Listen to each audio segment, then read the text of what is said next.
Retomando o estudo de 2 Coríntios, eu tive um tempo aí sem conseguir postar, na verdade passando por uma obra de segunda a sábado, com muito barulho, sem ter como ir para um lugar e conseguir fazer o vídeo, né? Enfim, mas dando continuidade, a partir do capítulo 10 agora, né? Chegamos no capítulo 10, estamos quase acabando a carta de 2 Coríntios. O desejo do meu coração é que pelo menos algumas pessoas tenham conseguido fazer o estudo completo, consigam fazer o estudo completo, porque isso aqui é bênção para a nossa vida, né? Hoje, em especial, a gente vai ver Paulo novamente lidando com as questões da autoridade dele, e no decorrer, né, do capítulo, o sentimento que tomou parte, assim, que tomou meu coração, aquilo que a palavra falou comigo, a gente vê Paulo defendendo a autoridade, a gente vê Paulo manifestando a importância do seu ministério, a gente vê isso no livro de 2 Coríntios todo, né? Ele lidando muito com esse problema, porque é uma carta para uma igreja. Mas hoje me saltou aos olhos a importância do nosso papel como rebanho, como corpo, como ovelhas que são pastoreadas por um ministro de Cristo.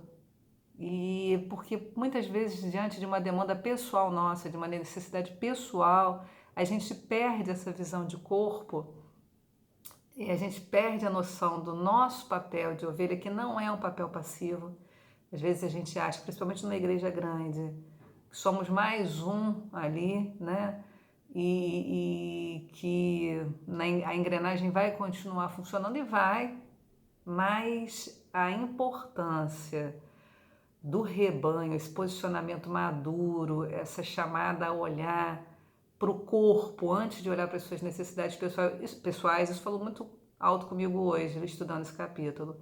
Como que é importante a nossa maturidade como corpo, como é importante o nosso posicionamento como corpo, para que o que é mais importante, né, que é a glória de Deus se manifesta através do Evangelho, essa obra não ser paralisada, porque é isso que a gente vê Paulo falando nesse capítulo. Enquanto eu estou lidando com essas coisas, enquanto a fé de vocês não amadureceu e colocou vocês numa posição de poder estar me ajudando a avançar, porque Paulo tinha um chamado diferente, Paulo é ministro, avançar na pregação do Evangelho, avançar naquilo que realmente importa, ao invés de ele estar fazendo isso, eu estou lidando com esse tipo de problema.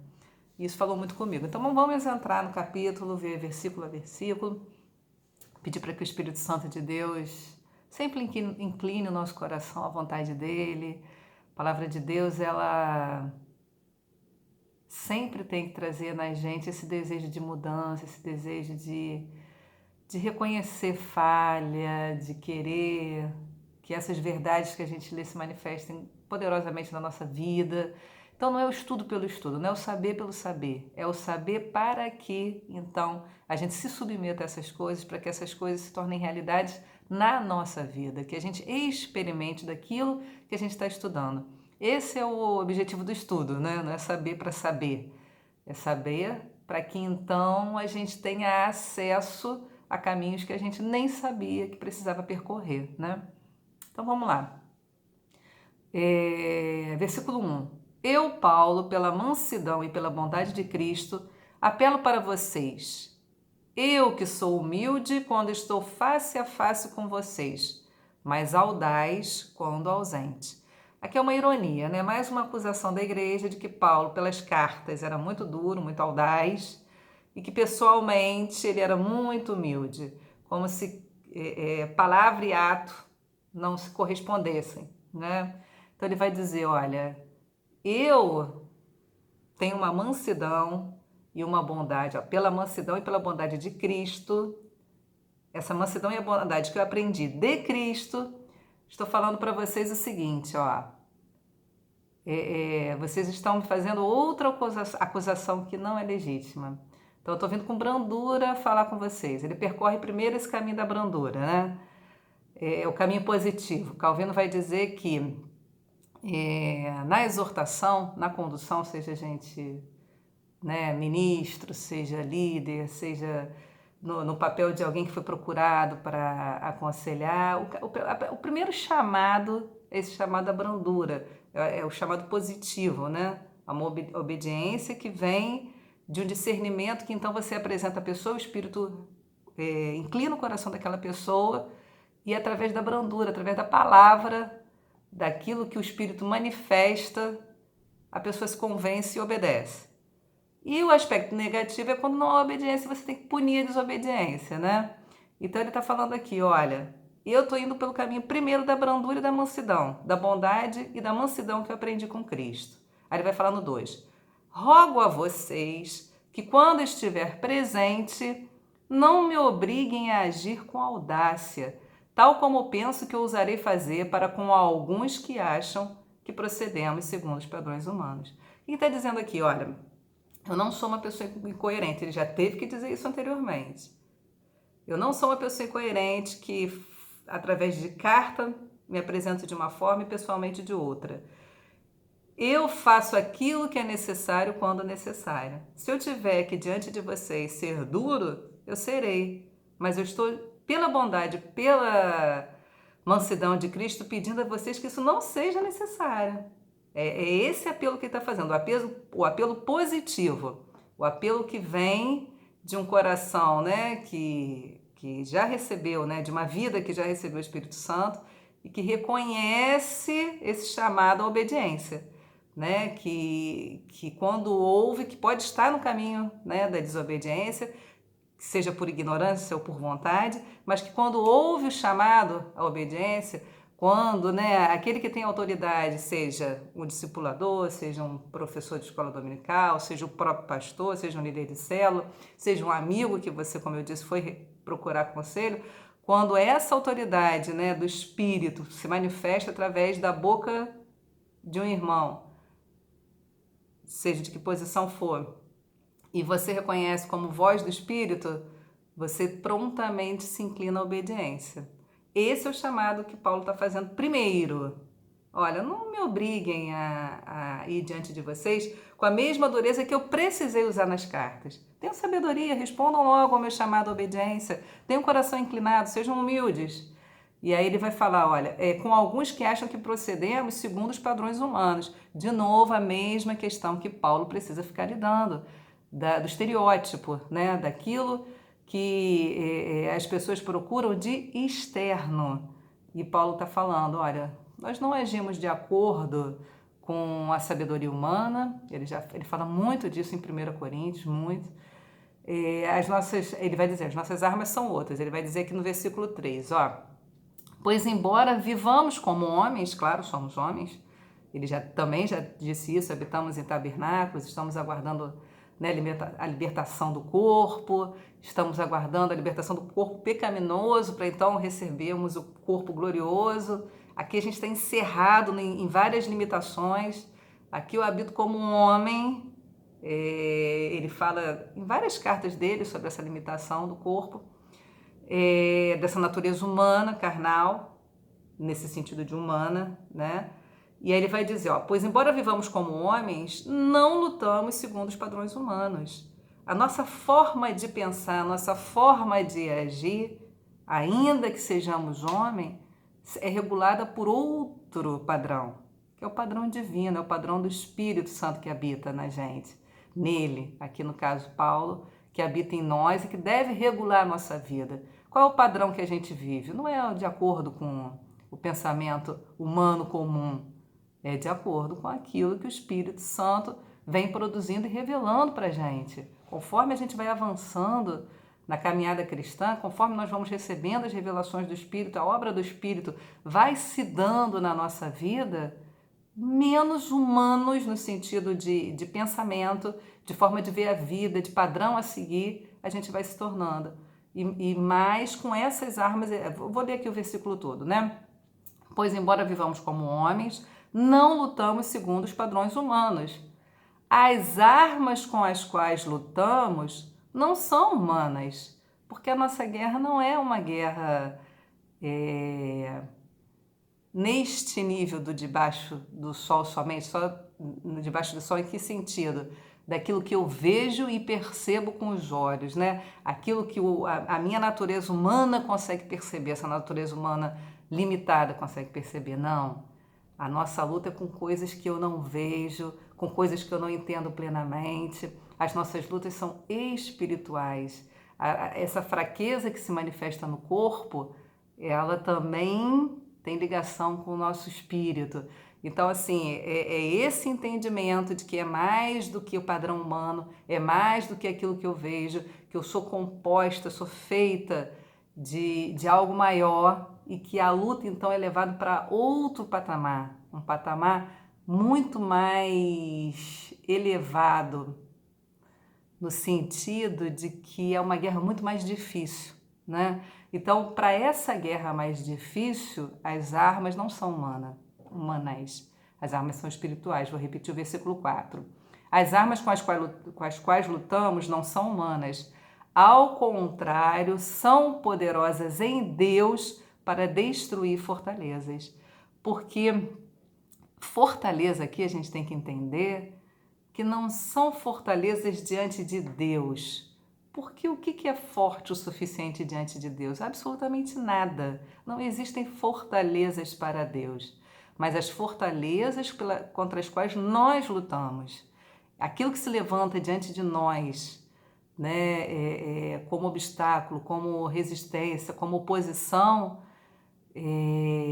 isso precisa ser destruído, enfrentado, resistido com armas espirituais, porque a nossa dimensão de existência não é só essa dimensão física que a gente vê, existe toda uma dimensão espiritual, existe toda uma batalha, que ele está falando em termos de guerra, não lutamos, né?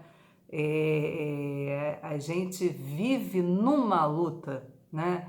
Enquanto o reino de Deus não for plenamente instituído, né, plenamente,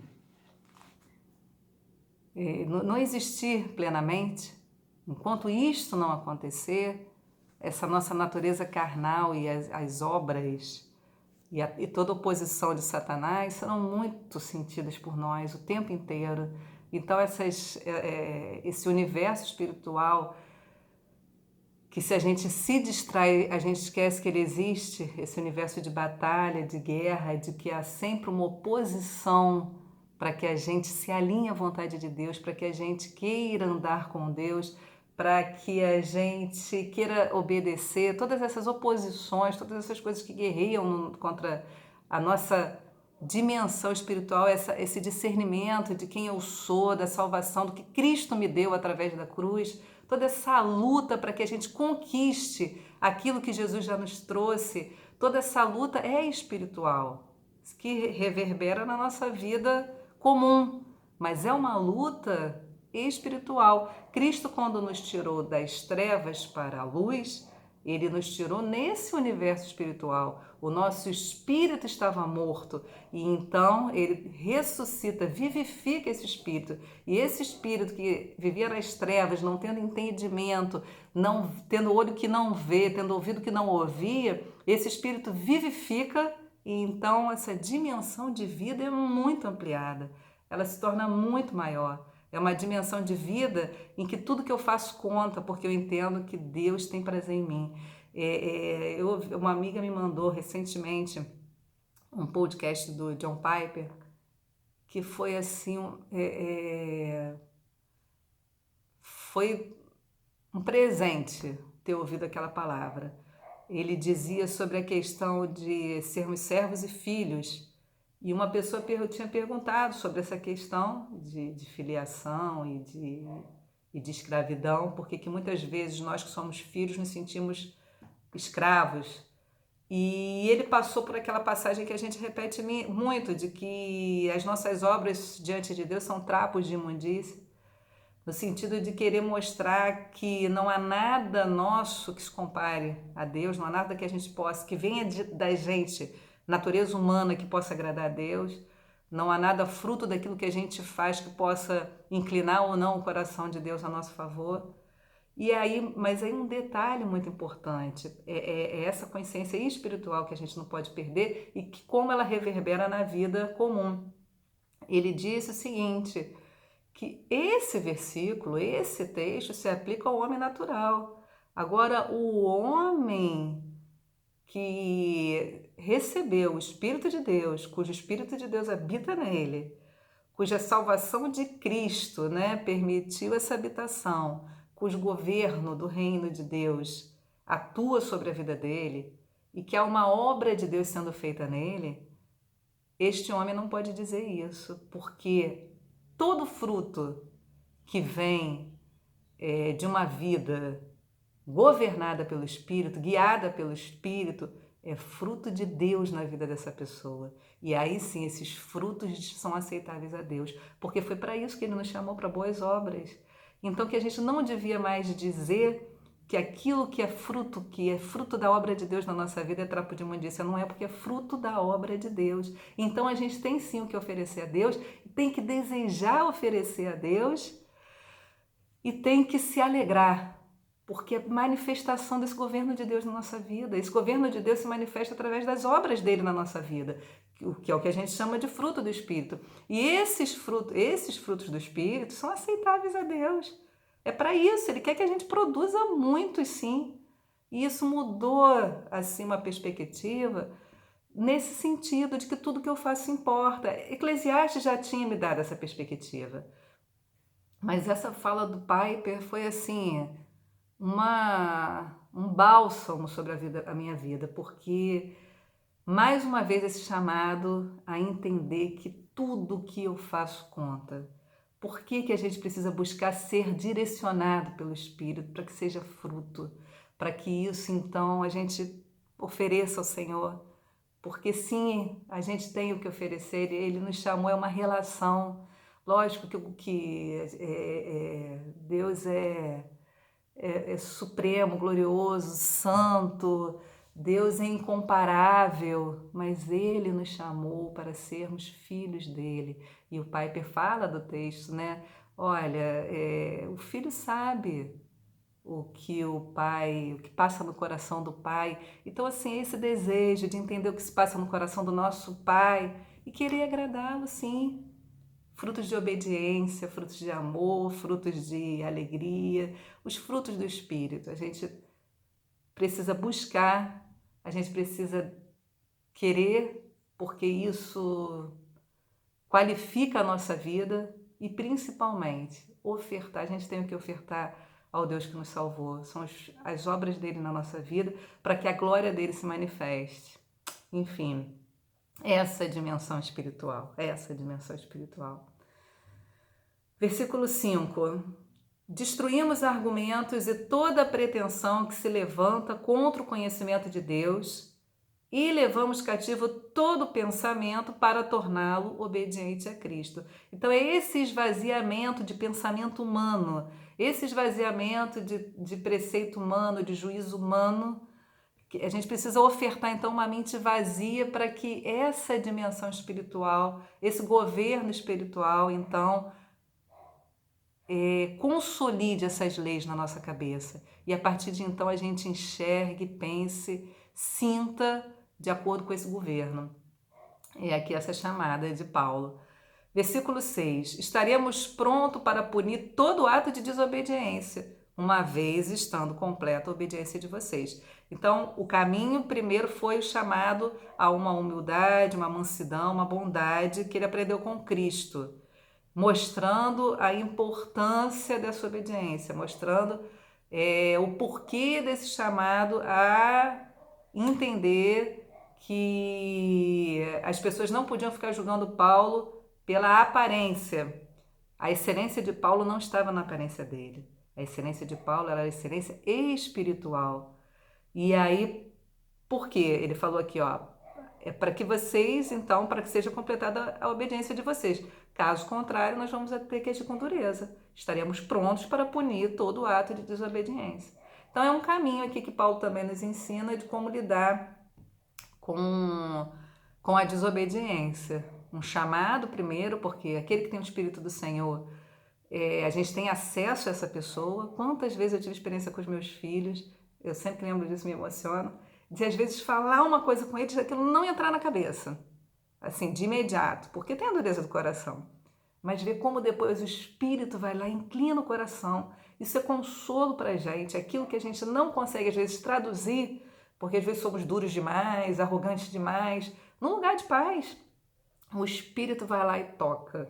Por isso que ter um filho convertido, aquela questão de converter o coração do pai ao filho, do filho ao pai, isso se dá através do Espírito Santo, abre um caminho, abre um acesso que jamais teríamos a mente e o coração dos nossos filhos se não fosse o Espírito do Senhor. Vamos seguir. Versículo 7. Vocês observam apenas a aparência das coisas. De novo, esse chamado contra a aparência. A vida inteira. A vida não é só o que eu vejo, as pessoas não são só o que eu vejo. Cuidado com esse julgamento pela aparência. Se alguém está convencido de que pertence a Cristo, ora, você tem argumentos para dizer que está convencido da sua conversão, do seu pertencimento a Cristo, beleza? Aí ele vai dizer, deveria considerar novamente consigo mesmo que, assim como ele, ora, se você crê na sua conversão, se você tem seus argumentos de pertencimento a Cristo, e eu também pertenço a Cristo, provavelmente nossos argumentos são os mesmos, né? Se alguém está convencido de que pertence a Cristo, deveria considerar novamente consigo mesmo que, assim como ele, nós também pertencemos a Cristo. Pois, versículo 8, mesmo que eu tenha me orgulhado um pouco mais da autoridade que o Senhor nos deu, não me envergonho disso, pois essa autoridade é para edificá-los e não para destruí-los. Então, partindo do patamar mais baixo, vamos colocar assim, se você crê que é de Cristo e eu, Paulo, creio que sou de Cristo, provavelmente os argumentos que nós vamos ter são os mesmos. Só que há uma diferença entre eu, que fui chamado apóstolo de Cristo, para você. Eu tenho evidências desse chamado, né? Paulo vai falar o tempo todo aqui, ó, eu não me envergonho da autoridade, porque foi essa autoridade que eu usei para levar o evangelho até vocês. Foi essa autoridade, através do chamado de Cristo pessoal, que apareceu para mim, e os apóstolos reconheceram e me enviaram como apóstolo aos gentios. É essa autoridade que fez com que eu viesse aqui com o evangelho e edificasse a vida de vocês. O chamado, a defesa da minha autoridade é porque por trás da minha autoridade está a edificação de vocês. Foi através dessa autoridade que vocês conheceram o evangelho. Então ele vai dizer, olha, eu não vou me envergonhar toda vez que eu defendo essa autoridade, porque por trás disso está a edificação de vocês. Versículo 9. Não quero que pareça que estou tentando amedrontá-los com as minhas cartas, que foi a acusação anterior. Pois alguns dizem, as cartas dele são duras e fortes, mas ele pessoalmente não impressiona, e a sua palavra é desprezível. Olha que dureza, né? Como essa relação da igreja com aquele que é seu líder espiritual, né? Paulo aqui no caso, como a relação da igreja com o ministro, com seu líder, pode chegar neste ponto aqui, né, de distanciamento. Como que isso daqui vai funcionar? Não vai funcionar. Por isso que Paulo para tratar esse problema. Porque enquanto a igreja estiver nesse estado, ele não vai poder avançar contando com essa igreja. Então ele vai dizer aqui, olha, versículo 11. Saibam tais pessoas que aquilo que somos em carta, quando estamos ausentes, seremos em atos quando estivermos presentes. Não tem desassociação entre o que eu falo e o que eu faço, né? Todo o caminho que eu percorri com vocês foi caminho para edificação, foi caminho para levá-los à obediência. Primeiro a salvação, quando eu trouxe o evangelho, e esse chamado constante à obediência que produz vida, né? Quando Deus fala para a gente, né? A gente usa muito aquele versículo, melhor obedecer do que sacrificar, porque é a obediência que vai trazer a vida de Deus para a gente, essa vida de Cristo, essa vida desse reino, é através da obediência. Então esse chamado à obediência, a um reconhecimento da autoridade, de alguém que levou o evangelho, de alguém que te chama o tempo todo à obediência, ele precisa ser ouvido para o nosso próprio bem. É isso que me falou muito aqui, porque eu confesso que como ovelha, obviamente, muitas vezes eu não fui obediente, muitas vezes, achando que era um problema pessoal, no sentido de que era um problema meu, né? Nesse sentido, sem perdendo de vista o corpo. Quantas vezes a gente faz isso? No lidar com a nossa situação no meio da igreja, a gente esquece do corpo. Essa foi a chamada, por isso que eu falo que não é só estudo, essa foi a chamada que o Espírito me deu hoje, né? E o seu papel no corpo? Você às vezes olha para a sua situação, para a sua condição, mas e esse papel no corpo de atrasar ou ajudar a avançar o trabalho através do seu posicionamento do corpo? Enfim, coisa para a gente pensar. Ele já disse então que se ele precisar ser severo pessoalmente, ele vai ser. Que ele vai ser o que tiver que ser na hora que tiver que ser. Se duro por carta, quando presente não necessário, porque a gente viu num outro trecho que teve um momento que a igreja corresponde, né, a fala de Paulo, e a gente tem que lembrar sempre que ele está falando para a igreja. No seio da igreja tem aqueles que estão obedecendo e aqueles que precisam ser chamados à atenção. Então, ele está sempre lidando com esses dois universos, né? A gente não pode perder isso de vista. Versículo 12. Não temos a pretensão de nos igualar ou de nos comparar com alguns que se recomendam a si mesmos. Aqui Calvino vai fazer uma analogia muito interessante. Essa recomendação de si mesmo por comparação, né? Então ele vai dizer, aquele que enxerga de um olho só no meio de cegos, ele está numa situação melhor, né? Realmente. Agora, se ele se compara a alguém que tem dois olhos, então a situação dele não é tão boa assim. A quem esses que se, né, não temos a pretensão de nos igualar ou de nos comparar com alguns que se recomendam a si mesmo. Quem se recomenda a si mesmo está se comparando com quem? Exatamente. Porque se compara com Paulo, esse vai ser o ponto dele aqui, será que manifesta a mesma autoridade, o mesmo poder? Paulo, em 1 Coríntios, defende a autoridade dele totalmente baseada no poder de Deus que se revelou nele. Inclusive que, através da pregação, essa igreja foi formada, né? Ele já tinha dito aqui em 1 Coríntios que eles eram a principal defesa da autoridade dele, né? Não temos a pretensão de nos igualar ou de nos comparar com alguns que se recomendam a si mesmos. Quando eles se medem e se comparam consigo mesmos, agem sem entendimento.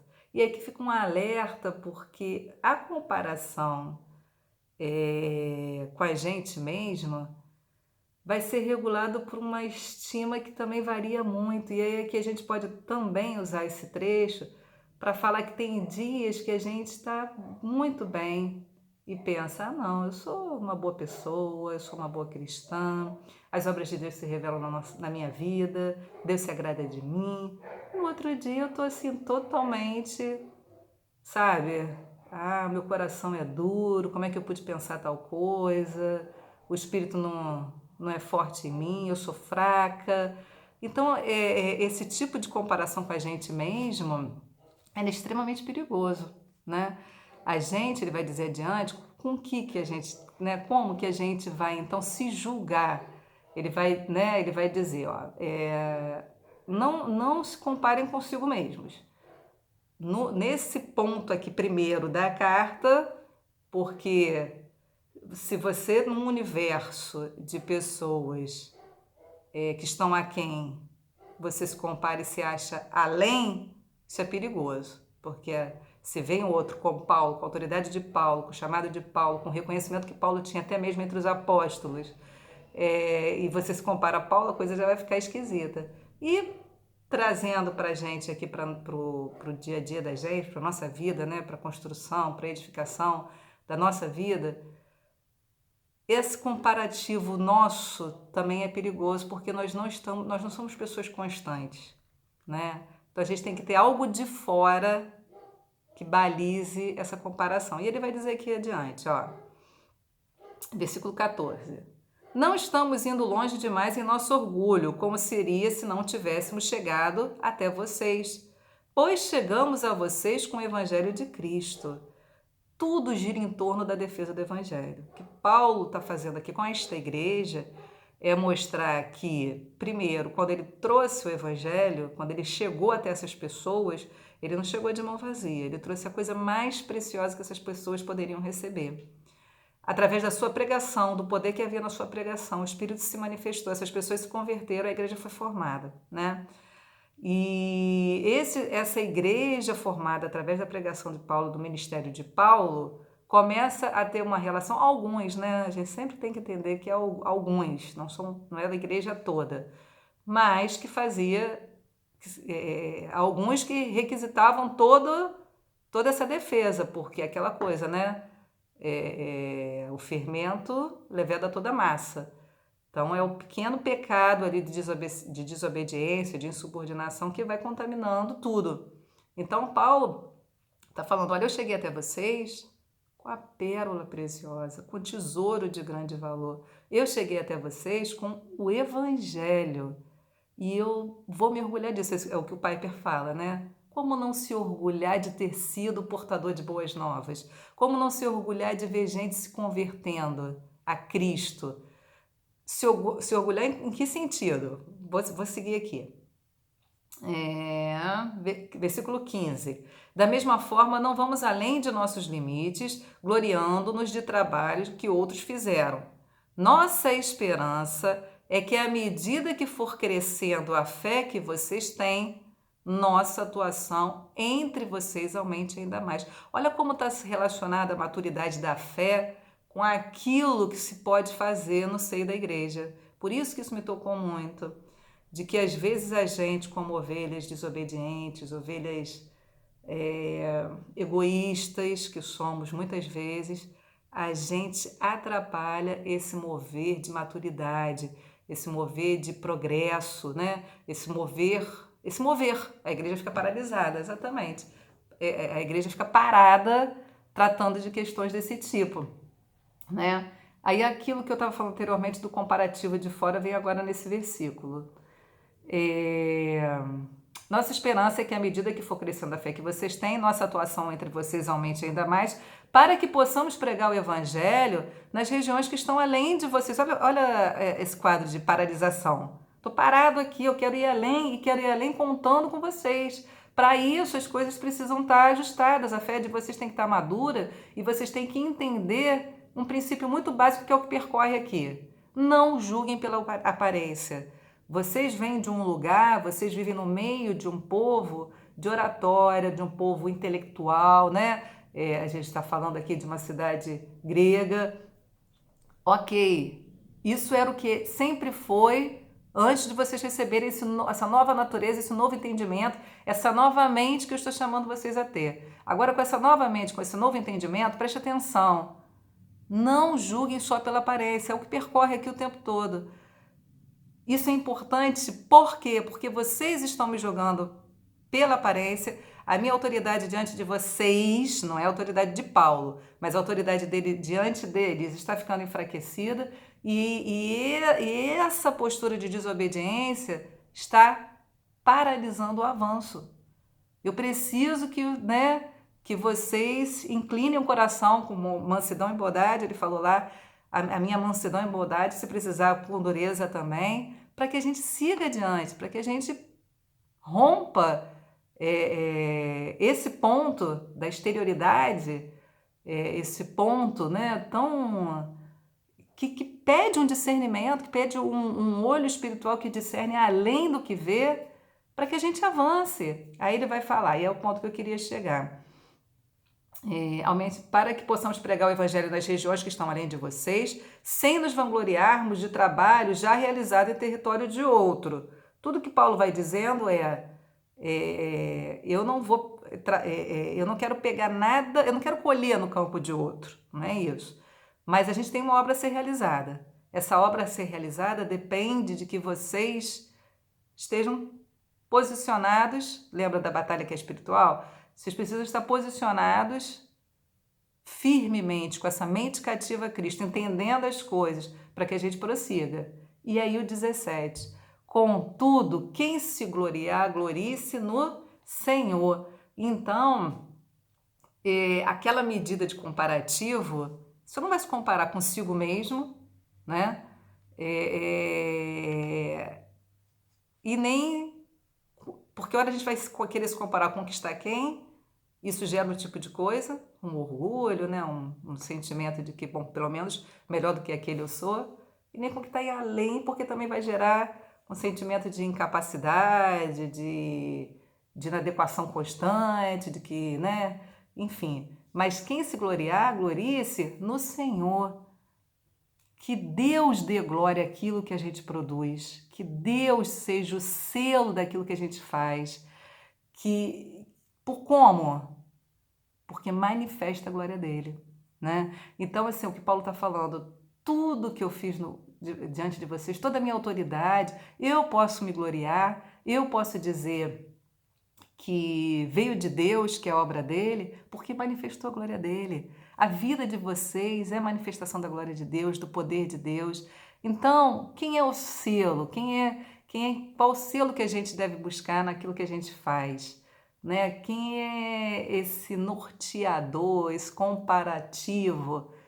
É a glória de Deus, manifesta a glória de Deus, manifesta o selo, o dom de Deus, a graça de Deus, a vocação de Deus em nós, manifesta. Quem se gloriar, glorie-se no Senhor. Pois não é aprovado a quem a si mesmo se recomenda, mas aquele a quem o Senhor recomenda. Existe esse selo? Esse é o selo que a gente tem que buscar. Então, juntando aquela fala do Pai, sobre sim, a gente tem o que oferecer a Deus, os frutos dele na nossa vida, esses frutos o glorificam, esses frutos manifestam seu reino no meio de nós. Então, eu acho que esse capítulo fala da necessidade de nós como ovelhas. Falou comigo isso, me chamou a atenção nisso, me corrigiu nisso, de que há coisas muito maiores, isso a gente sabe, óbvio, né? Muito maiores do que as minhas necessidades pessoais, a gente é chamado o tempo todo a sair desse universo pessoal do próprio umbigo, mas no corpo da igreja há questões que vão ou facilitar o avanço do reino ou vão paralisar. E que essas questões sempre vão ser maiores do que qualquer coisa que eu possa estar vivendo. Essa foi a chamada que eu recebi hoje do Senhor, de que as coisas de Deus, neste sentido de avanço do reino, sempre vão ser mais importantes do que as minhas questões pessoais, ainda que Deus considere. Eu não estou falando de uma anulação, né, da gente passar por cima do que a gente pensa, sente, não é isso. Mas de uma chamada a uma responsabilidade, a um equilíbrio, a uma sabedoria para lidar com esse tipo de coisa. Nosso posicionamento no corpo, né? Essa ciência desse nosso posicionamento e uma chamada a querer produzir para a glória de Cristo muitos frutos, porque isso manifesta o poder dele, isso manifesta a presença dele, isso revela Deus no nosso meio. Bom domingo para você, que você continue perseverando, porque é o que eu falei no início, é prática, não é a teoria, legal, eu sei a carta de 2 Coríntios, mas hoje como Deus falou comigo, que tenha falado com você também.